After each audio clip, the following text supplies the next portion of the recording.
as we all obviously know, there's a lot of corruption in the field of law enforcement. A lot of corruption. You know, police officers pretty much can almost get away with anything. Only way that you may be able to get them is if you get something on camera on them. But even so, even if you have something in video on them, it's still hard to get them. You know, it's like the power of the authority, which is the state or the government or whatnot. It's like you can't even go against it. No matter what they do, it's like they will always have it the way that they want it to have it. So there's a lot of corruption. I mean, within the Northwestern University, small police department, very small, there's already a lot of corruption in there. You can only imagine how much corruption there is in larger police departments, like city police departments such as Chicago Police, where there's thousands of officers. You're just talking about a few, not even 50 officers, and there's a lot of corruption, a lot of racism, a lot of racial profiling, a lot of things like that,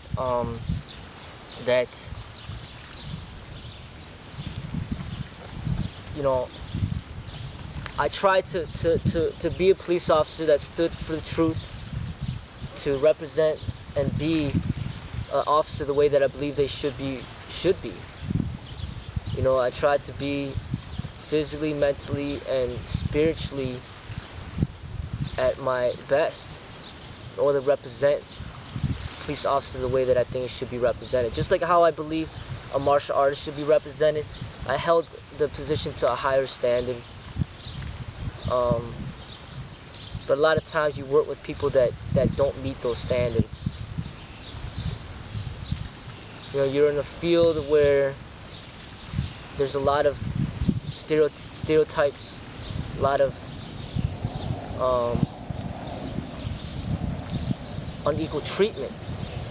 And being a, you know, minority myself, I can't help but have compassion for other minorities that I see that are being unfairly treated.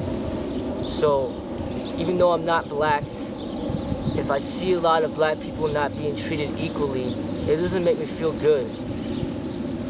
You know, when I see other officers writing tickets to black people and letting the white people go all the time, it doesn't make me feel good. You know, it doesn't make me feel good to be a part of that. It's not something that I want to be proud about. You know, when I see officers arresting black people and letting white people go with warnings, it doesn't make me feel good. And it doesn't make me feel good to be a part of that. I mean, being employed over there, working over there, I've witnessed it a lot, quite often. You know, there'd be a black woman who they would say is a trespasser because she wasn't a student, she wasn't a worker, and she basically didn't belong there. They would, you know, the community would call the police on her all the time, and she would be locked up a lot. She probably locked up like 50 times or more. But then there'd be a white woman that didn't belong, and she wasn't a student, wasn't a worker, she didn't belong there either. And she rarely ever get locked up. Maybe she get locked up like once or twice or just a few times.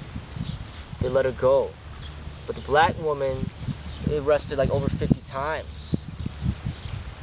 Constantly, you know, you're talking about a community where it's a rich community, where you're talking about, you know, Northwestern University is located in Evanston, and Evanston, it used to be like a really rich community. It is a rich community. There's certain parts of Evanston where they got $1 million homes, and really rich community, and heavily populated by Caucasians, and a lot of times the people of that community would call the police every time they see like a black person that they didn't think belonged. They'd call the police, and then we would respond and basically have to question the person and ask for their ID and do a background check, and you know, there'd be a call going out saying that there's a suspicious person, male, black, and constantly the black people over there are being called, you know, people call the police on them. And then this ends up becoming like racially profiling people based on their skin color and how they look and what their dress is. And you know, it happened a lot. You know, and I witnessed a time where a black person would find the phone and then he would call the owner of the phone and ask the owner to give him money to return the phone. And then the owner of the phone would call the police, and then we would end up arresting him because he had the stolen phone. But then there'd be a white person who would do like a felony theft, and then because he was a football player for Northwestern, they let him go with the warning. Whereas if he would have been locked up, and he could have gone to jail possibly for the felony theft. So you see a lot of times there's a lot of unequal treatment. You know, a lot of times, you know, people, you know, that have certain times, you know, they'll be doing traffic stops on people, and people that go to the school, they'll let them off with a warning, but then people don't go to the school, then they'll write them a ticket. I mean, it's just a lot of unequal treatment, you know, and it's a difficult field to be in if you're kind of sensitive to, you know, if you're sensitive to other people not being treated fairly. Because a lot of times people will be like, well, as long as they don't treat me like that, then I'm okay with it, you know. As long as they don't bother me and they bother other people, then I don't care. That's how most people think. But I, on the other hand, I'm not really like that. Like, I feel bad for other people, you know, that I see that aren't being treated fairly. And it made me, that made it hard to be an officer, because you see that quite often, you know, that certain people wouldn't be treated right. You know, I also witnessed a time where, like, there'd be two, like, black teenagers walking, you know, across the parking lot, and then one of the officers would just stop and search them and frisk them for, like, no apparent reason, you know, just because they're walking by. You just stop and search them for no reason, you know, and, you know, you see that often, you know, and it's not fair. But it doesn't just happen there, obviously. It happens everywhere.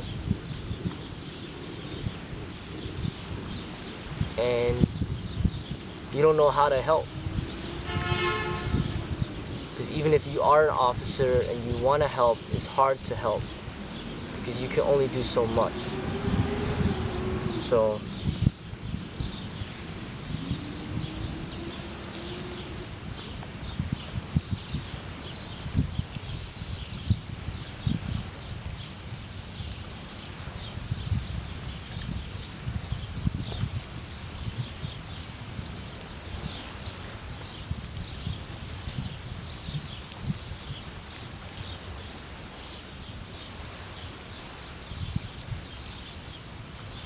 but when I went to Purdue University as a student, I didn't really encounter much racism. I didn't feel racism over there. I didn't feel like I wasn't accepted. I felt very at home there. I felt very joyful at Purdue. You know, it was so different in that environment. I loved it over there at Purdue, being a student. I didn't feel racism. But working at Northwestern, I felt a lot of racism, a lot of, you know, people being immature. I witnessed a lot of racial profiling. I see the community, it's like a lot of the people are scared of black people, it seems like, over there.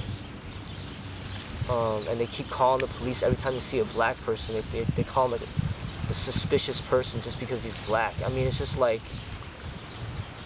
it's pretty racist, and it's well known. I mean, if you talk to people in Evanston, people that live in Evanston, some of them will be straightforward with you and be like, yeah, it is pretty racist here, you know. If you're talking about like a rich white neighborhood, and then they opened up like, you know, Section 8 housing, like low-income housing in Evanston, and then it kind of separate, you know, they separate, you know, the low income from the rich people, and then every time, like, you know, it's hard to integrate, you know, the poor and the rich. It's gonna be hard to do that. You know, it's gonna be difficult, and I think that's what happened over there. And there's a lot of articles printed, you know, by their own newspaper, you know, the Daily Northwestern, talking about racism all the time, and how students don't feel that they're being treated correctly. So there's a lot of articles being printed. They've been sued so many times, and they've been sued a lot of times for discrimination, but a lot of times, you know, they would pay off the people to get them to shut up. And then they preach, they claim that they are not racist, that they are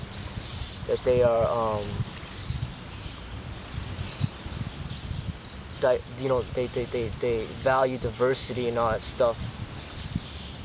But then the reality is that there's a lot of racism.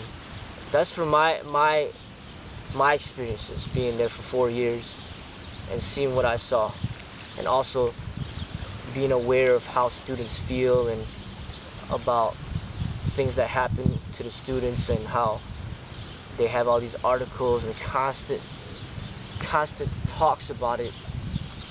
It's definitely not a place that is very welcoming to minorities, in my opinion.